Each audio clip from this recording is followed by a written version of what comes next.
उपाध्याय। दोस्तों, आज एक नए मुद्दे पर बात करने के लिए आया हूं। अभी हाल ही में नीट की परीक्षा में क्या हुआ है वो सभी लोगों को पता है। पेपर लीक होना भारतीय जनता पार्टी की सरकार में तो जैसे लगता है रिवाज बन गया है।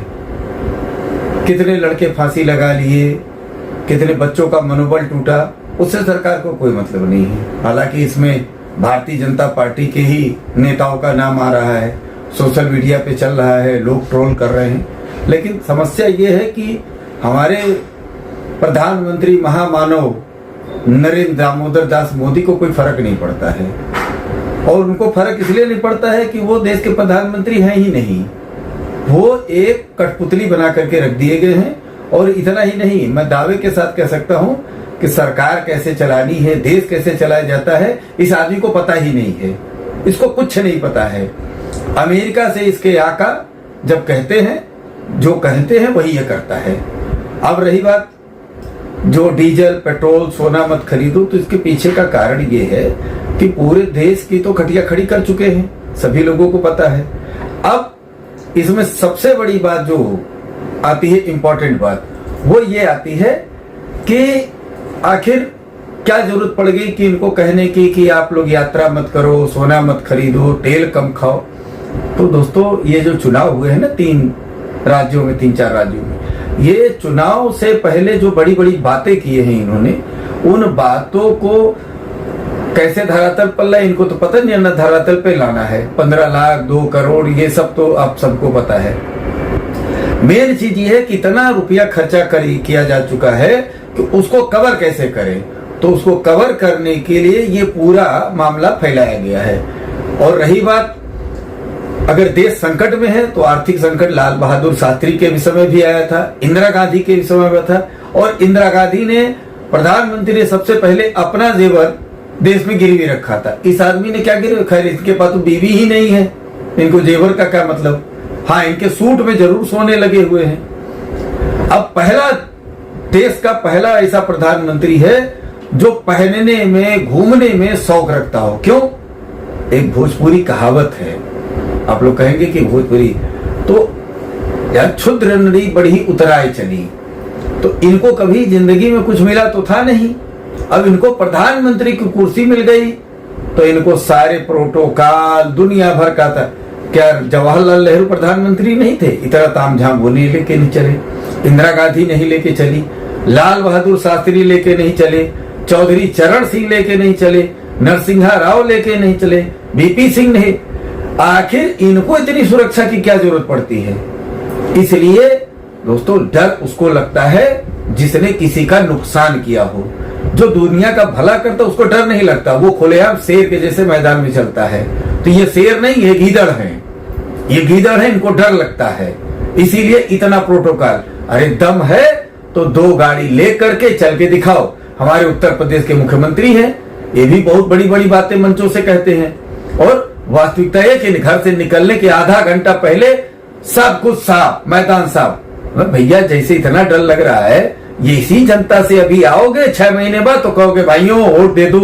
क्यों दे दो भैया? तुमको तो जनता से डर लगता है। तो इसमें कुल मिला जुला करके इस देश को सत्यानाश करने और लोगों को भ्रमित करने। क्यों? कि मोदी को इतना पता चल गया है कि इस देश की जनता वाकई में मूर्ख है। क्यों? कोरोना में इसने आजमा लिया, कोरोना में इसने आजमाया क्योंकि लोगों के जो कहते हैं ना अंधभक्त, अंधभक्त नहीं है, उनकी आंखों पर पट्टी बनी सम्मोहन मंत्र की, ये सबको सम्मोहित कर चुका है। लेकिन अब सम्मोहन टूट गया है। क्यों? आपके घर में, हमारे घर में किसी को बुखार हो जाए तो उसकी खोपड़ी पे ताली बजाओगे, थाली बजाओगे तो बुखार ठीक हो जाएगा, या उसको पैरासीटामोल दोगे? तो इस आदमी ने उस समय कहा, और हमारे देश की महामूर्ख जनता, IAS से लेकर के फिल्म स्टार से लेकर सब ने थाली बजाई, ताली बजाई, सब लोगों ने खूब बजाया। और कोरोना में कितने लोग मरे उसमें कोई मतलब नहीं है, और कितना इन्होंने किया। हाँ, कोरोना फंड में कितना रुपया आया वो जरूर। कहते हैं ना आपदा में अवसर, तो आप लोग बात को समझिए और इसका संध विच्छेद करिए। आपदा में अवसर ढूंढना, कहते हैं ना बीजेपी के नेता कि हमारे प्रधानमंत्री जी को आपदा में अवसर ढूंढने आता है। तो सही बात है, ये इंसान आपदा में अपना अवसर ढूंढता है। आप लोगों को पता नहीं होगा, लेकिन पिछले कई सालों में कई ट्रक सोना, लगभग 6 ट्रक से ज्यादा सोना, कई मीट्रिक टन सोना खरीदा गया है। वो क्यों खरीदा गया है, क्या कारण है? और उसे विश्व बैंक में नहीं जमा किया गया है, इंडिया के ही आरबीआई में जमा है। उसके पीछे का भी बहुत बड़ा रहस्य है। रही बात ईरान से तेल आ रहा है नहीं आ रहा है, भैया खुल करके क्यों नहीं करते? इसलिए कि आप अंग्रेजों की गुलामी करते चले आए। हरियाणा के एक बुजुर्ग ने एक खुलासा किया है कि 1943 में आरएसएस के संघ के जो दूसरे संस्थापक थे, उन्होंने अपनी किताब में लिखा है कि जब कभी भी तुमको सत्ता का मौका मिले तो इस देश की सरकारी जल, जंगल और जमीन अपने किसी खास 2-4 दोस्तों को दे देना, ताकि यहाँ की 95% जनता भूखे मरे। अभी आपको सुनवाते हैं वीडियो में। वर्ष में माधव सदाशिव गोलवलकर, जो सेकंड संस्थापक था इस आरएसएस का, उसने एक किताब लिखी थी वी एंड ऑर्गेनाइजेशन आइडेंटिफाइड, और उस किताब में स्पष्ट लिखा था उन्होंने कि अगर भूल से सत्ता हाथ लग जाए, जिस तरह ये 2014 में लगी, अगर भूल से सत्ता हाथ लग जाए तो उस देश की सरकारी संपत्ति, जल, जंगल और जमीन अपने 2-3 डिग्री सेल्सियस को सोचते, और 95% देश में भूखमरी पैदा कर दे, ताकि 7 जगह तक में आपकी सरकार मिला। 120 करोड़ हिंदू क्यों डर रहे हैं? हिंदू इसलिए डर रहे कि हिंदू के अंदर एकता नहीं है। हम ब्राह्मण समाज, हम क्षत्रिय समाज, हम फलाना समाज, हम ढिमकाना समाज, हम लोगों को जातियों में और अपने उसमें बांट दिया गया। और ये सब किसने किया है? ये सारे राजनीति करने वाले रंगेसियारों ने। जितने नेता हैं, दम है सारे नेताओं में हिंदुस्तान का, चाहे विपक्ष हो चाहे पक्ष हो। अपनी तनख्वाह आधी कर दो, देश विपत्ति में है ना, आप अपनी तनख्वाह आधी कर दो, अपनी व्यवस्था आधी कर दो। देखा अभी आपको पीछे हमारे दिखाई दे रहा होगा कि सुरेश खन्ना वित्त मंत्री साइकिल चला रहे हैं, कोई बनारस का नेता है वो ऑटो में चल रहा है, फडणवीस मोटरसाइकिल से आए। ये इतना ढोंग धतूरा, जैसे कोरोना में आपने देखा था ना, एक केला लेके 15 लोगों ने फोटो खिंचवाई थी। तो ये प्रधानमंत्री फोटो सेशन वाला है और इसके नेता भी फोटो सेशन वाले हैं। तो केवल आप लोगों को बेवकूफ बनाया जा रहा है। अभी भी समय है, समझ जाइए। और फिर से कहूंगा, ईवीएम को त्याग दीजिए। ईवीएम का नाम कोई ले तो खींच के मारिए एक तमाचा और कहिए कि बैलेट पेपर से चुनाव होगा, क्योंकि जिस देश ने ईवीएम बनाई उस देश में, और प्रधानमंत्री मोदी कुछ सालों पहले क्या कह रहे थे वो भी अभी आपको सुनवाते हैं। हमारा देश गरीब है, लोग अनपढ़ है, लोगों को कुछ आता नहीं है।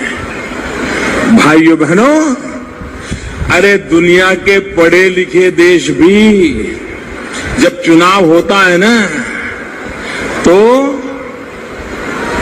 बैलेट पेपर पर नाम पढ़ करके फिर थप्पा मारते हैं आज भी। ये आपने सुना प्रधानमंत्री मोदी का वक्तव्य। जब खुद अपने मुंह से उस चीज का गुणगान कर चुके हो तो क्यों उसको लेके चल रहे हो? यही इंसान कभी कहता था कि जिस देश का पैसा गिरता है उस देश का प्रधानमंत्री गिरा हुआ होता है। तो भैया इस देश को ही तुमने गिरा दिया है, तो तुमको कौन सी श्रेणी में देखा जाए? अपना सूट बदल दो, खादी का कुर्ता और खादी का पैजामा पहन करके जरा चल के दिखाओ, फिर समझ में आए। जो करोड़ों की सिक्योरिटी लेके चलते हो, दम है तो छोड़ के दिखा दो। नहीं कर सकते, क्यों?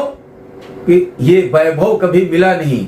इस वैभव को इस्तेमाल करने के लिए इस देश की जनता का खून पी रहे हो और कुछ नहीं कर रहे हो। और देश की जनता, अभी भी आपके पास वक्त है। बंगाल में जैसे बेईमानी हुई है उसी तरीके से आने वाले चुनाव में यूपी में भी बेईमानी होगी और अखिलेश यादव तुम कुछ नहीं उखाड़ पाओगे। क्यों? कि जब तक बैलेट पेपर है तब तक भारतीय जनता पार्टी है। जिस दिन बैलेट खत्म उस दिन भाजपा खत्म।